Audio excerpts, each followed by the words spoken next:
ஈஸியான பிடி கொழுக்கட்டை. இது எங்க அம்மாவோட ரெசிபி தாங்க. 1 1/2 கப் அளவுக்கு நல்ல வறுத்த அரிசி மாவா எடுத்துக்கலாங்க. அதோட 1 கப் அளவுக்கு நாட்டு சர்க்கரையோ, வெல்லமோ எடுத்துக்கலாங்க. வெல்லம் எடுத்துட்டீங்கன்னா அரைச்சு சேர்த்துக்கங்க.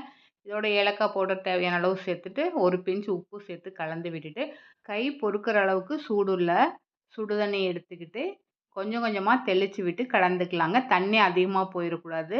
ஏன்னா சர்க்கரை உருகி வருங்கிறதுனால தண்ணி அளவா இந்த மாதிரி பிடிக்கிற அளவுக்கு கலந்து விட்டுறலாங்க. இப்போ பேன்ல 2 ஸ்பூன் நெய் சேர்த்துட்டு, ஒரு 2 ஸ்பூன் எள்ளு, 1 1/2 ஸ்பூன் அளவுக்கு க்ரஷ் பண்ணின நட்ஸு, அதோட 3/4 கப் அளவுக்கு துருவின தேங்காய் சேர்த்து நல்லா வறுத்து விட்டுட்டு, இந்த மாவோட சேர்த்து கலந்துட்டு, இது மாரி பிடிச்சு வச்சு, ஒரு 15 நிமிஷம் ஆவியில வேக வச்சு எடுத்தா சரிங்க.